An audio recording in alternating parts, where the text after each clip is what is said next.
اکثر نہیں ملاقات ہوتی بغیر دیکھیں نا، آپ جب کسی کا نام جپتے ہیں، جب کسی کا نام لیتے ہیں، جب اسی کا ذکر کرتے ہیں، جب اسی کے تذکرے میں رہتے ہیں، تو اللہ تبارک و تعالیٰ کے یہ جو کامل لوگ ہوتے ہیں یہ متوجہ ہو جاتے ہیں، ان کی توجہ ہوتی ہے۔ اور خود سرکار نے فرمایا دو آپس میں محبت کرنے والے، ایک مشرق میں ایک مغرب میں، قیامت کے دن اللہ دونوں کو جنت میں اکٹھا فرما دے گا۔ یہ کیا بات ہوئی کہ ہر بات میں شک کرنا کہ جی وہ فلانے سے ملاقات ہی نہیں ہوئی؟ تو کس طرح بھئی، ملاقات ایک الگ چیز کا نام ہے، ملاقات ایک الگ شے کا نام ہے، اور فیوز و برکات ایک اللہ سے ملاقات ہوئی ہے۔ رزق دیتا ہے کہ نہیں؟ زندگی دیتا ہے، ساری چیزیں دیتا ہے، تو ملاقات تو کوئی نہیں کرتا۔ تو اس لیے ہر چیز کو ٹھیک ہے، وہ جو جگہ جس جگہ پہ جو بات ہے اس کو وہاں رہنا چاہیے، لیکن یہ شکوک ہیں، ان سے باہر نکلیں، ان سے باہر آئیں۔ اولیاء اللہ کا جو فیضان ہے، ان کی جو محبت ہے، ان کے جو طریق، حضرت سلیمان بن بشار رحمت اللہ علیہ بزرگ گزرے ہیں، وہ کہتے ہیں میرے پاس، میں بڑا خوبصورت تھا، جوانی میں دین کی تھوڑی سی خدمت کرتا تھا، تو ایک عورت آ گئی، اس عورت نے میرے ساتھ کچھ مجھ سے مانگا، مطالبہ کیا، تو میں نے کہا کوئی بھکارن ہے۔ میں نے جب اس نے نقاب اوڑھا ہوا تھا، جب میں نے اس کی طرف پیسے دینے کے لیے، خیرات دینے کے لیے کوئی چیز بڑھائی، تو اس نے چہرے سے کپڑا ہٹایا، میں نے نظر جھکا لی، کہنے لگی سلیمان میرا رنگ روپ تو دیکھ، میں کتنی خوبصورت ہوں، میں تیری محبت میں گرفتار ہو گئی، خدا را میں اپنے آپ کو تیرے حوالے کرتی ہوں۔ آپ فرماتے ہیں جب اس کے نیت اور ارادے میں اور لفظوں میں نے فطور دیکھا، تو میں استغفر اللہ پڑھتا وہاں سے بھاگ گیا، اتنا دوڑا کہ میں بصرہ سے باہر نکل گیا، شہر سے ہی باہر آ گیا، عورت سے دوڑ رہا ہے، مرد، نوجوان، خوبصورت۔ فرماتے ہیں عشاء کی اذانیں ہو رہی تھی، نماز پڑھ کے میں مسجد میں سو گیا، تو مجھے حضرت یوسف علیہ السلام کا دیدار ہو۔ جناب یوسف کہتے ہیں میں حضور کا غلام اور غلاموں کا غلام اور صدیوں بعد کا غلام، تو جناب یوسف علیہ السلام میری خواب میں آئے اور کہنے لگے اٹھ جوان، میرے سینے سے لگ، یار تو نے تو نبی پاک کا امتی ہو کے وہ کام کیا ہے جو میں نے نبی ہو کے کیا تھا۔ اب کام حضرت یوسف والا کیا تھا نا، تو صدیوں اور سالوں اور مہینوں کا فاصلہ بن سکا، تو وہ آ گئے۔ مسئلہ یہ ہے کہ شکوک و شبہات والی زندگی نقصان دیتی ہے۔ حضرت ہمارے سلسلہ مقدسہ میں ایک سلسلہ علویہ ہے جو اعلیٰ حضرت فاضل بریلوی کو حاصل تھا، شاہ عبدالعزیز صاحب محدث دہلوی رحمۃ اللہ تعالیٰ علیہ نے بڑا لکھا مولا علی کی شان پہ، حضرت علی پہ کلام، ان کا ذکر، ان کے تذکرے اس قدر فنا ہو گئے کہ ہر وقت ذکر علی کرتے۔ فرماتے ہیں مجھے خواب میں حضرت علی کا دیدار ہوا، انہوں نے مجھے بیعت فرمایا اور مجھے اپنے سلسلہ مبارکہ میں اجازت دی۔ تو شاہ صاحب رحمت اللہ علیہ فرمایا کرتے تھے کہ میں نے وہ بہت کم لوگ ہیں جن کو پھر ان میں بیعت فرمایا جاتا ہے، تھوڑے چند لوگ، اور ان کو سلسلہ مبارکہ میں اس میں چند لوگ ہیں۔ اعلیٰ حضرت کے بعد شاہ علیہ رسول ہیں، شاہ علیہ رسول کے بعد شاہ عبدالعزیز محدث دہلوی، وہ ڈائریکٹ مولا علی شیر خدا سے بیعت۔ تو مطلب یہ ہے کہ کام شکوک و شبہات سے نکلیں۔ قرآن نے کہا لا ریب فی، قرآن میں شک البتہ وَإِن كُنتُمْ فِي رَيْبٍ مِّمَّا نَزَّلْنَا عَلَىٰ عَبْدِنَا، بندے کچھ شک کرتے ہیں، اگر انہیں شک ہو تو وہ اس طرح کریں کہ فَأْتُوا بِسُورَةٍ مِّن مِّثْلِهِ، پھر اس کی مثل ایک صورت لے کے آئیں، اور وَادْعُوا شُهَدَاءَكُم مِّن دُونِ اللَّهِ إِن كُنتُمْ صَادِقِينَ، سارے بے شک اپنے حمایتی بلا لیں اگر وہ سچیں۔ شک والی دنیا سے باہر نکل آئیں، حقیقت والی دنیا کو قبول کریں۔ شکوک و شبہات کا ازالہ نہیں ہوتا، شک دوسرے شک کو جنم دیتا ہے، نقص دوسرے نقص کو جنم دیتا ہے، غلطی دوسری غلطی کو جنم دیتی ہے۔ اور انسان جب تک شکوک، میں نے آپ کو کہہ دیا کہ ہر گھر بس سکتا ہے، ہر گھر، ہر عورت کے صحیح ہونے کی امید ہوتی ہے، پر جس بیوی کو اپنے خاوند کے کردار پہ شک ہو وہ بیوی کبھی مطمئن نہیں ہوتی۔ ہر گھر بس جاتا ہے، لیکن جس خاوند کو اپنے بیوی کے کردار پہ شک ہو جائے اس کا کبھی اس کے ساتھ سلوک مخلصانہ۔ شکوک والی زندگی بیماروں کی زندگی ہے، شکوک والی زندگی بیماروں کی زندگی، کمزوروں کی زندگی، بزدلوں کی زندگی۔ اس لیے حقیقت والی چیز جب تک آپ کے پاس کوئی چیز کلیئر ہو کے نہیں آتی، شریعت اسلامیہ نے بہتان کی سزا رکھی ہے 80 کوڑے، پتہ ہے آپ کو؟ جس نے ایسے ہی بہتان لگا دیا، دلیل ہی کوئی نہیں، ایسے ہی کہہ دیا کہ جی وہ مجھے شک ہے جی انہوں نے ایسے کیا ہے، فرمایا اسے کوڑے مارو۔ شک کی بنیاد پر بہتان ترازی کرتا ہے، کوڑے کی سزا رکھی، 80 کوڑے مارو اس ظالم کو۔ یہ شک کر رہا ہے اس کو جب اس کے پاس دلیل ہی کوئی نہیں۔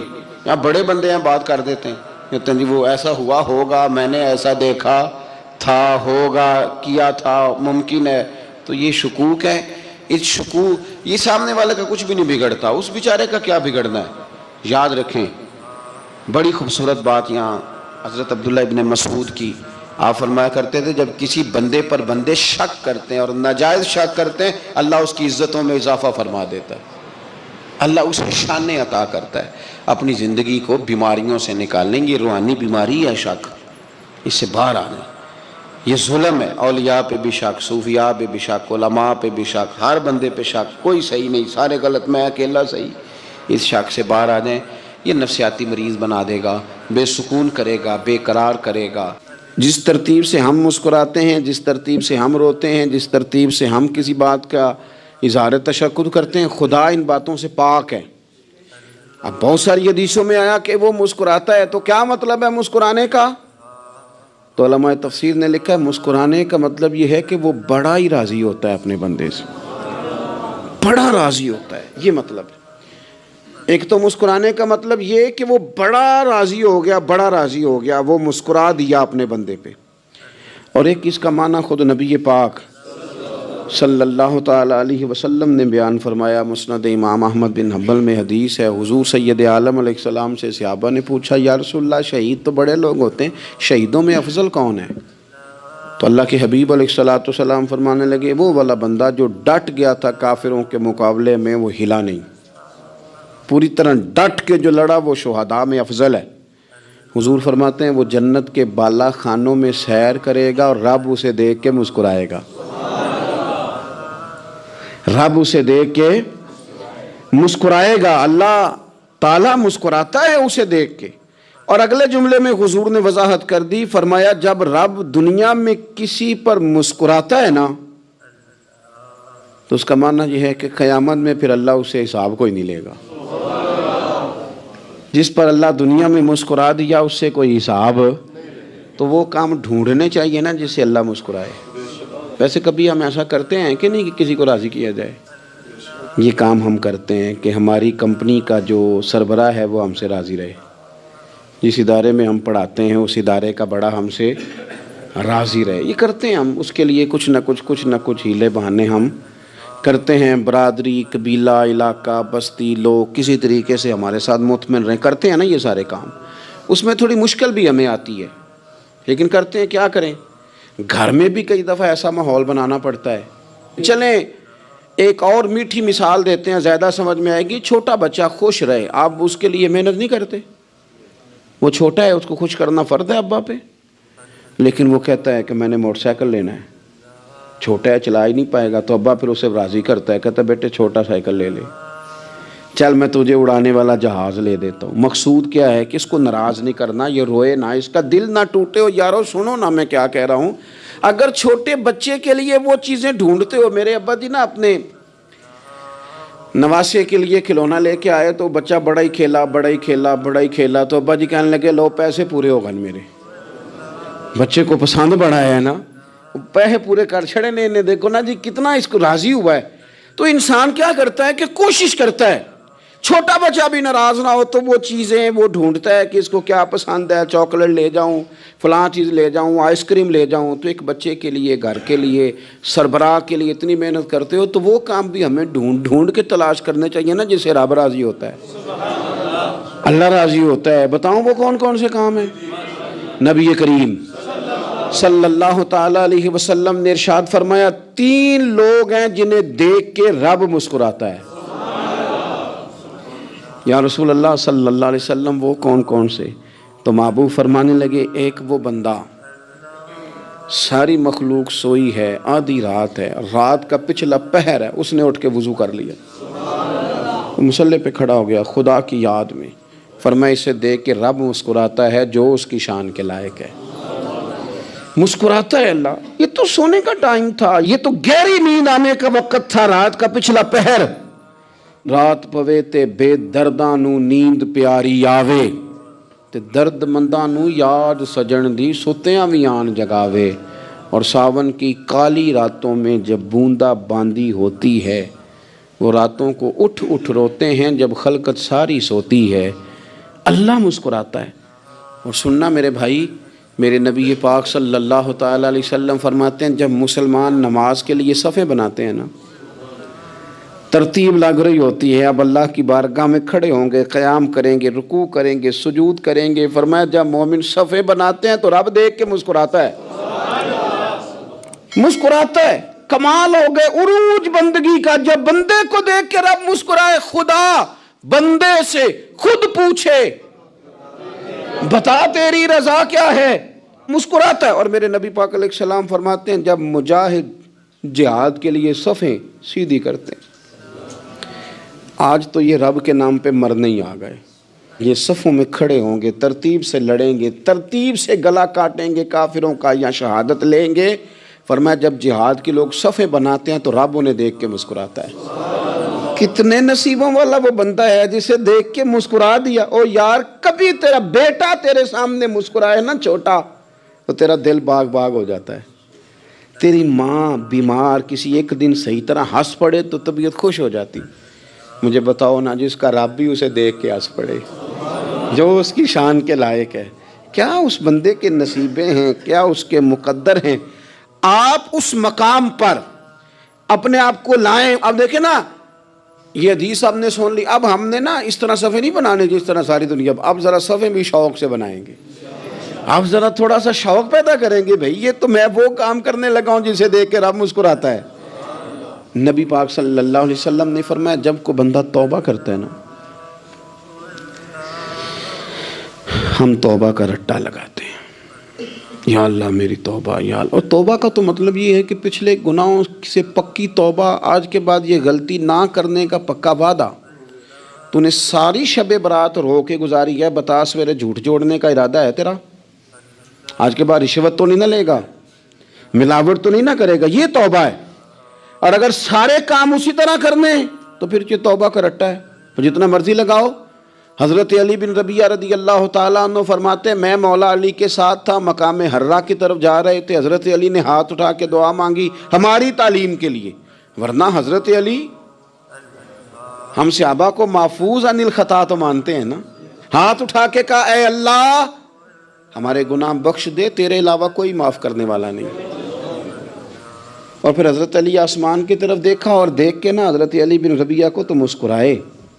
حضرت علی بن ربیعہ کہنے لگے حضور مسکرائے کیوں ہو؟ فرمانے لگے ایک دن میں حضور کے ساتھ اسی طرح آیا تھا، اسی طرح حضور نے دعا فرمائی تھی ہماری تعلیم کے لیے، اور پھر حضور مجھے دیکھ کے مسکرائے تھے اور فرمایا جب کوئی بندہ رب کی بارگاہ میں اس طرح استغفار کرتا ہے تو رب مسکراتا ہے، اور مسکرا کے فرماتا دیکھ لو میرے بندوں کو پتا ہے کہ میرے علاوہ معاف کرنے والا کوئی نہیں، انہیں پتا ہے، تم اس کی بارگاہ میں رجوع تو لاؤ، آؤ تو صحیح دو آنسو لے کر۔ اقبال کہتے ہیں کہ موتی سمجھ کے شان کریمی نے چن لیا، قطرے دو گرے میرے ار کے انفعال کے، دو میں نے آنسو بہائے تھے تو اس کے کرم نے تو موتی سمجھ کے چن لیے۔ سنو نا حضور اس استغفار کو، اللہ کو یار رات کو توبہ کر کے سونا چاہیے ہمیں۔ کچھ غلطیاں ہم کرنا نہیں چاہتے پر ہم سے ہو جاتی ہیں، کچھ دل ہم توڑنا نہیں چاہتے پر وہ ٹوٹ جاتے ہیں، ہماری مجبوری ہوتی ہے ٹوٹ جاتے ہیں۔ رات کو اس کی بارگاہ میں ہاتھ باندھ کے کشکول طلب دراز کر کے خوب استغفار پڑھنا چاہیے کہ مالک بندے ہیں نا کیا کریں، نفس کا ساتھ ہے، دنیا کا ساتھ ہے، خواہشات نفسانیہ، مالک معاف کر دے۔ درد سے توبہ، رسم نہ ہو، کہانی نہ ہو، لفظ نہ ہو، جملے نہ ہوں، اور جناب ایسے لوگوں کے بیچ بڑے ہاتھ باندھ کے اور بڑا کوئی ضرورت نہیں، آپ اکیلے اپنی چارپائی پہ بستر کے اندر منہ دے کے بھی درد سے کہیں گے نا معاف کر دے تو وہ تو مہربانی بڑا ہے۔ میرے نبی پاک صلی اللہ علیہ وسلم مثال دیتے ہیں، فرمایا ایک آدمی صحرا میں جا رہا، صحابہ سے حضور خطاب کر رہے ہیں، فرمایا ایک آدمی صحرا میں جا رہا تھا، اس نے اپنی اونٹنی پہ کھانا پانی پیسے ہر چیز رکھی ہوئی تھی، صحرا تھا بہت بڑا، درمیان صحرا کے گیا تو تھوڑا سا سستانے کے لیے آرام کرنے کے لیے اونٹنی سے نیچے اترا، اب اس نے اونٹنی کی لگام، اونٹنی کی نکیل اپنے سرہانے کے نیچے رکھی، ہاتھ کے ساتھ پکڑی اور سو گیا۔ تھوڑی ہی دیر کے بعد جب اس کی آنکھ کھلی تو دیکھا اونٹنی غائب ہے۔ صحرا میں وہ پیدل نہ آگے جا سکتا ہے، نہ پیچھے جا سکتا ہے، نہ دائیں نہ بائیں، کھانے کو روٹی نہیں، پینے کو پانی کا قطرہ نہیں، تھوڑا ادھر بھاگا ادھر بھاگا، تھک گیا۔ کریم محبوب فرماتے ہیں وہ پوری طرح نڈھال ہو گیا اور مایوس ہو گیا، معاذ اللہ، مایوس ہو کے دوبارہ اسی جگہ آ کے لیٹ گیا جہاں پہلے لیٹا تھا، انتظار کرنے لگا کہ اب موت ہی آئے گی، آخری وقت ہے، اب نہ میں پیدل یہ صحرا کراس کر سکتا ہوں، نہ پیچھے جا سکتا ہوں، نہ کھانا ہے نہ پانی ہے، سوائے موت کے کوئی سہارا نہیں۔ حضور فرماتے ہیں وہ رستے میں دوبارہ لیٹ گیا، اچانک اس نے رخ بدلا تو اونٹنی سامنے کھڑی تھی۔ حضور نے صحابہ سے پوچھا بتاؤ نا اسے بھلا کتنے کو خوشی ہوگی؟ یا رسول اللہ جسے نئی زندگی مل گئی ہے۔ آپ دیکھیں نا سارے ڈاکٹروں نے کہہ دیا کہ اس کے تو گردے معدہ جگر ہر چیز ختم ہے، گھر لے جاؤ خدمت کرو، ہر طرف پریشانی ہے۔ وہ بندہ بھی سمجھ گیا ہے کہ آخری وقت آ گیا، کل جاؤں پرسوں جاؤں، تیاری ہو گئی، سب لوگ آ گئے، باہر والے بھی آ گئے، یہ ماحول ایک عجیب رنگ اختیار کر گیا۔ اچانک ایک ڈاکٹر نے آ کے کہا نہیں نہیں غلطی لگ گئی تھی۔ مجھے بتائیے انداز کیا ہوتا ہے؟ بغیر دوائی کے بندہ اٹھ کے کھڑا نہیں ہو جاتا، او میں تو بچ گیا ہوں۔ نبی پاک صلی اللہ علیہ وسلم فرمانے لگے اس کی اونٹنی مل گئی، بتاؤ بھلا اسے کتنی خوشی ہوگی؟ یا رسول اللہ وہ تو دوبارہ دنیا میں آ گیا۔ حضور فرمانے لگے اسے کچھ بھی خوشی نہیں ہوئی۔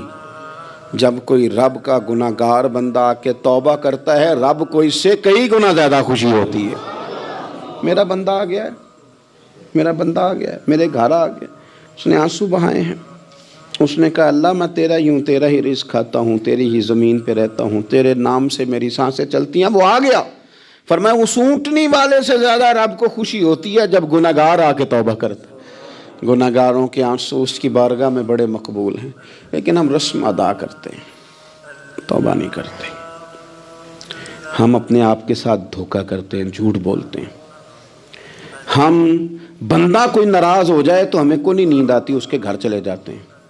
ہم اپنے سارے رشتوں کو تعلقات کو مینٹین کر کے رکھنے کے عادی ہیں۔ ہمیں پتہ ہے کہ وہاں میں نہیں جا سکا تو بیٹا بھیجتا ہوں، فلاں شادی پہ میں نہیں جا سکا تو بھتیجا بھیجتا ہوں، بھائی بھیجتا ہوں۔ ہر تعلق کا ہم نے خیال رکھا کوئی روٹھ نہ جائے، لیکن کمال ہے نا یہ نہیں سوچا کہ اگر رب روٹھ گیا تو جب وہ روٹھ جائے نا تو سارے رشتے بھی بندے کے پاس موجود ہوں تو کوئی کارآمد نہیں ہوتا، پھر کروڑوں روپیہ جیب میں ہوں تو ڈاکٹروں کی دوائیاں اثر نہیں کرتی۔ وہ روٹھ جائے تو پھر انسان اس طرح سے پھسلتا ہے کہ بڑے بڑے اس کے پاس دروازے ہوتے ہیں پر کسی جگہ اس کا ہاتھ نہیں لگتا۔ خدا را خیال کریں، دنیا روٹھتی ہے تو روٹھ جائے، رب رسول ناراض نہ ہونے پائیں، اس کا خیال کریں۔ حضور فرماتے ہیں وہ مسکراتا ہے، اسے خوشی ہوتی ہے جب کوئی اس کا بندہ اس کی طرف رجوع کرتا ہے۔ میرے عزیزو، رسول پاک صلی اللہ تعالیٰ علیہ وسلم نے ان لوگوں کے تذکرے کیے جنہیں دیکھ کے رب مسکراتا ہے۔ ہم نا گناہ گاروں پر بھی فتویٰ دینے میں جلدی کرتے ہیں اور نیکی پر بشارت دینے میں بھی جلدی کرتے ہیں، حالانکہ یہ ہماری ذمہ داری نہیں۔ پتہ نہیں اللہ تعالیٰ کس کو کب توفیق توبہ دے کے اپنے قریب کر لے، لیکن بڑی جلدی ہے، بڑی جلدی فتویٰ دینے میں۔ اور یہ فتویٰ صرف مفتیوں کا نہیں رہ گیا، یہ میری طرح کے آپ کی طرح کے ڈھیروں لوگ ہیں جنہوں نے جیبوں میں فتوے ڈالے ہوئے ہیں۔ بھئی آپ نے کیوں ذمہ داری لے لی ہے جنت میں داخل کرنے کی اور نکالنے کی؟ یہ تو میرے رب کریم کا کرم ہے، وہ جس کو چاہے جب چاہے جتنا چاہے عطا کرے۔ لیکن کچھ لوگ نا بڑے پکے ہو گئے ہیں کہ شاید جو میں سوچ رہا ہوں وہی درست ہے۔ کبھی کبھی کچھ چیزیں عجیب بھی ہوتی ہیں، لہذا خدا کی رحمت پر بھروسہ کر کے بات کرنی چاہیے، اپنی مرضی کے فتوے نہیں داغنے چاہیے۔ وہ دیکھو جی فلانا بندہ یوں کر رہا ہے، آپ کو پتہ ہی نہیں پوری بات کا، آپ کو علم ہی نہیں پوری بات کا۔ حضرت بہاءاللہ نقشبند بخاری رحمۃ اللہ علیہ فرماتے ہیں میں حج کرنے گیا تو وہاں میں نے ایک آدمی کو کروڑوں کا کاروبار کرتے دیکھا تو میرے دل میں خیال ہے یہاں بھی اللہ اللہ کرنی چاہیے تھی، دنیا داری کر رہا ہے۔ لیکن فرماتے ہیں حج سے فارغ ہوئے تو میں نے دیکھا وہی بندہ سارا کچھ رب کی بارگاہ میں خیرات کر رہا ہے، اور سینکڑوں غریب حاجی ہیں جن کو پورے خرچے دے رہا ہے۔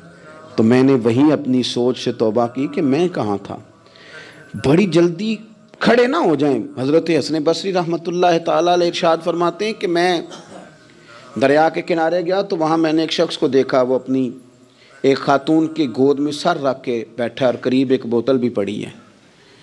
تو میرے دل میں معاذ اللہ خیال آیا کہ دیکھو کس انداز میں ایک عورت کے ساتھ یہ ہے، اور پاس بوتل بھی پڑی ہے، جانے شراب ہے۔ کہتے میں سوچ ہی رہا تھا کہ اچانک ایک کشتی آ رہی تھی دریا میں، وہ ہج کو لے کھائے، کشتی میں 4-5 لوگ تھے، وہ دریا میں ڈوبنے لگے۔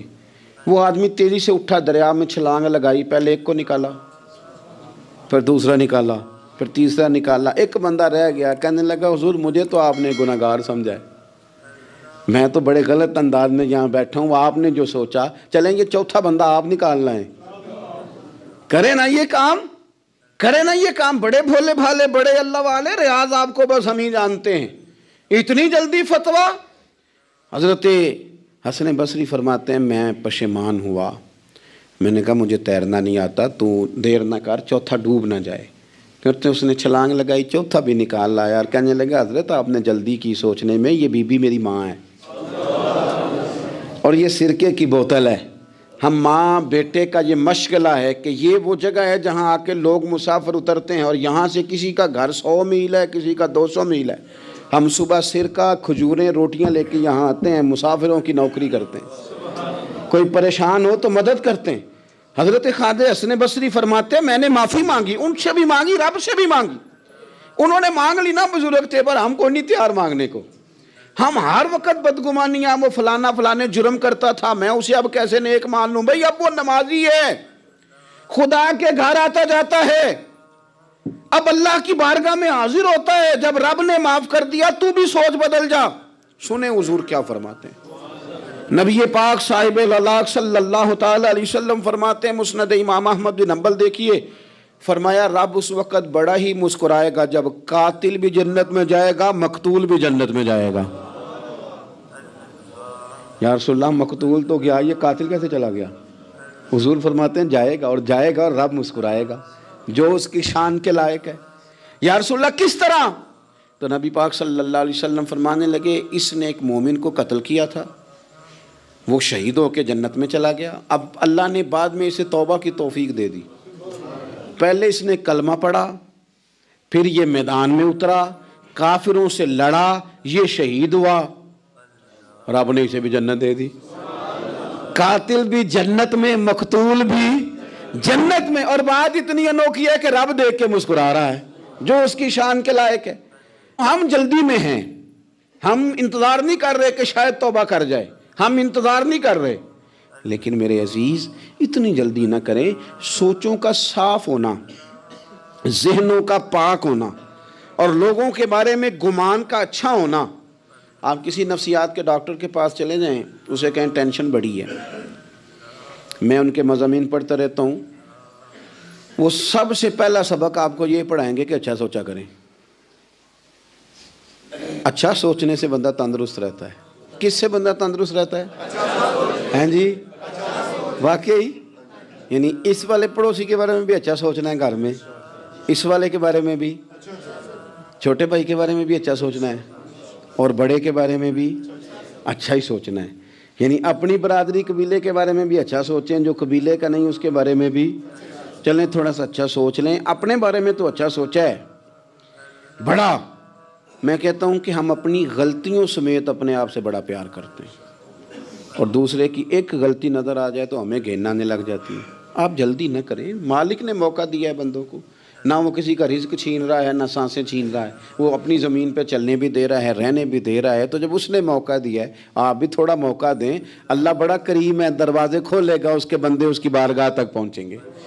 بدگمانیاں، اور پھر بدگمانیوں کا عروج، اور اس لیول تک جا کے بات کر دینے کا جہاں سے خوف آئے کہ یار یہ بات نہیں کرنی چاہیے تھی۔ رسول کائنات سرور دو عالم صلی اللہ تعالی علیہ وسلم فرماتے ہیں کہ اللہ مسکراتا ہے۔ دیکھو ہمارے ہاں نا ایک اور بھی مسئلہ بن گیا ہے، میں نے کچھ لوگوں کو نا پکا، میرے پیارے ہیں، محبت ہے مجھے، تو میں چونکہ آپ میری کلاس ہیں، میں مشاہداتی اور تجرباتی باتیں بھی کر لیتا ہوں، اسی کی روشنی میں کئی دفعہ گفتگو بھی تیار کرتا ہوں۔ کچھ لوگوں نے نا پکا ذہن بنا لیا یہ کہنے کا کہ ہاتھ بڑا تنگ ہے، پکا آپ جس وقت پوچھ لیں ان کا ہاتھ اور بڑا ہی زیادہ تنگ ہے. آپ یقین کریں بہن کا جو خامند ہے وہ کہہ رہا ہے جا حصہ لے کے آ, تیرے بھائیوں کی کمائی تو نہیں تیرے ابا کی ہے, لے کے آ. وہ بیچاری اس کی منتیں کر رہی ہے, کہتی ہے اگر جاؤں گی نا تو وہ کہیں گے حصہ لے جا, آج کے بعد ہمارے گھر نہ آنا, میرا دروازہ نہ بند کرو, مہربانی کرو. اور بھائی سے بات کرتی ہے تو کہتا ہے ہاتھ ہی بڑا تنگ ہے, جب ٹھیک ہوگا تو دے دوں گا. نہ کریں یہ ظلم. ہمارے اپنے تڑپتے رہتے ہیں اور ہماری دولتیں اندر پڑی رہتی ہیں. ہمارے اپنے چھوٹی چھوٹی ضروریات کے لیے پریشان ہوتے ہیں, لیکن ہم بڑے بڑے بہانے ہیں ہمارے پاس, کہتے ہیں یہ نکما ہے, یہ نکھٹو ہے, یہ کام نہیں کرتا, اس میں فلانا ہے, بے فلانا ہے, بلے میں نے نہیں ساتھ چلنا. اظہار جب آپ کے اندر پیدا ہوتا ہے نا, اظہار جب کسی کے لیے آپ حساس ہوتے ہیں تو آپ کو بھی سرور حاصل ہوتا ہے. نہ کریں یہ کام کہ آپ کو اللہ نے وسعت دی ہے اور ہر وقت آپ ہاتھ تانگ ہونے کا رونا رو رہے ہیں, ہر وقت آپ یہ کہہ رہے ہیں میں بڑی آزمائش میں ہوں, جب خدا نے آپ پہ نہیں ڈالی. تو اتنے جھوٹ بولنا صرف اس لیے کہ میرے پیسے بچ جائیں, صرف اس لیے کہانی سنانا کہ حالات میرے بڑے خراب ہیں کہ کوئی بندہ میرے سے کوئی تھوڑا بہت قرض نہ مانگ لے. سنو, نبی پاک صلی اللہ علیہ وسلم کے پاس مہمان آ گیا, بخاری مسلم ہے. حضور نے ازواج مطہرات کے گھروں میں پیغام بھیجا, کچھ چیز ہے ضیافت کے لیے؟ یا رسول اللہ کچھ بھی نہیں, یہ دو جہاں کے شاہ ہیں اور پاس کچھ رکھتے نہیں, دو جہاں کی نعمتیں ہیں ان کے خالی ہاتھ میں. یا رسول اللہ کوئی چیز بھی نہیں. حضور نے صحابہ کے مجمع پہ نظر ڈالی, یا رسول اللہ صلی اللہ علیہ وسلم حکم ہو. تو حضور فرمانے لگے تم میں سے کوئی بندہ ہے جو اسے گھر لے جائے روٹی کھلائے. ایک صحابی اٹھے فوراً, حضور میں لے کے جاتا ہوں کھانا کھلاتا ہوں. فرماتے ہیں میرے گھر میں صرف بچوں کا کھانا تھا, یہ نہیں کہ فریزر بھرا ہوا ہے نعمتوں سے, صرف بچوں کا کھانا. یہ نہیں کہ کسی کو دیکھ کے اپنی ہنڈیا پہ برتن دے لیا, صرف بچوں کا کھانا. کہتے ہیں گھر گیا, بیوی سے کہا کیا کیفیت ہے؟ کہنے لگی بچوں کی روٹی ہے. میں نے کہا بچے سلا دے, صبح ناشتہ کر لیں گے. تو کہنے لگی آپ کیا کھائیں گے؟ تو میں نے کہا نہ میں کھاؤں گا نہ تو کھائے گی, مہمان جو نبی پاک کا ہے. کہا اچھا, اب ذرا تجویز دیکھو میاں بیوی کی سوجھی آپس میں. کہتے ہیں کھانا لگا دینا کیونکہ ایک آدھ بندے کا کھانا ہے. اپنی غربتوں کا ہر جگہ اظہار کرنا, رونا رونا. یہ دیکھو غربت کیسے چھپائی جا رہی. اس کو کہا نہیں کہ چل تو تھوڑا رحم کھا, تو آیا ہے تو تھوڑا رحم کھا, یہ نہیں کہا. کہا اٹھ کے نا تو کھانا رکھنا اور اٹھ کے نا چراغ ٹھیک کرنے کے بہانے بجھا دینا. ہم دنیا والوں کے سامنے کیوں اپنے دکھ بیان کریں؟ ہم جو کہیں گے رب رسول کی بارگاہ میں کہیں گے. تو نا چراغ ٹھیک کرنے کے بہانے. اہلیہ اٹھی, کھانا دینے کے بعد چراغ ٹھیک کرنے کے بہانے بجھا دیا. خامد بھی ہاتھ چلاتے رہے, بیوی کبھی برتن رکھتی کبھی اٹھاتی, پتہ چلے کہ کھانا کھا رہے ہیں, کھانا کھایا جا رہا ہے. کہتے ہیں مہمان پیٹ بھر کے کھانا کھا گیا. یہ کام ہوا رات کے اندھیرے میں, اس وقت ہوا جب چراغ بھی بند تھا, اس وقت ہوا جب کوئی دیکھنے والا نہیں تھا, کسی پڑوسی کو بھی خبر نہیں تھی. فرماتے ہیں صبح کے اجالے میں اس مہمان کو لے کے مسجد نبوی میں نے قدم رکھا تو نبی کریم نے فرمایا رات جو تم نے کام کیا ہے نا اسے دیکھ کے میرا رب بڑا مسکرایا ہے, اللہ بڑا مسکرایا ہے. اللہ تر دامنی پہ شیخ ہماری نہ جائیے, ہم دامن نہ چھوڑ دیں تو فرشتے وضو کریں. یہ شان ہے صحابہ کی. نبی کریم علیہ السلام نے فرمایا رب رات مسکرایا تیرا یہ انداز دیکھ کے, اور اس نے قرآن نازل کیا وَيُؤْثِرُونَ عَلَىٰ أَنفُسِهِمْ وَلَوْ كَانَ بِهِمْ خَصَاصَةٌ. کچھ لوگ وہ ہیں جنہیں بڑی بھی ضرورت ہو تو دوسروں پر اثار کر دیتے ہیں, قربانی دے دیتے ہیں. رب مسکرایا ہے, اندر پیسے رکھے ہوئے ہیں, اندر پیسے رکھے ہوئے ہیں. اور بہن آ کے منت کر رہی ہے کہ بھائی حالات بڑے خراب ہیں, تھوڑی سی مہربانی کر. تو کہتے ہیں بہن پردہ ہی ہے بس, کیسے بتاؤں تجھے حالات, تجھے کیا بتاؤں کام کتنی مشکل سے چلتا ہے, یہ پردہ یہ بس. بہرحال اگر تو نے کہا ہے نا 50,000 تو میں زیادہ نہیں کو 20 کو دے دوں گا تجھے, وہ بھی خاصی نیکی کر کے, وہ بھی بتا سکھا کے. رات اماں پہ علیحدہ سے احسان چڑھاؤں گا, ابا پہ علیحدہ سے چڑھاؤں گا کہ تمہاری بیٹی کے ساتھ تعاون کر رہا ہوں, سارے علاقے کو ویسے ہی بتاؤں گا. اور وہ غریبنی بیچاری 20,000 لے کے گھر گئی ہے, پہ سفارشیں کر رہی ہے کہ مہربانی کرو. میں نے ایسے بھی دیکھے ہیں جو پہلے بیوی کو پکڑاتے ہیں تو دے, اس لیے کہ پھر وزیر اعظم تو ڈنڈا نکال لے گا تو بڑا مشکل ہو جائے گا پھر گھر میں رہنا. لہذا وہ یہ تو آگے لگ، یہ کیا لہجہ ہے آپ کا؟ یہ تو کسی کو بھی دیں تو چھپا کے دینے کا حکم ہے.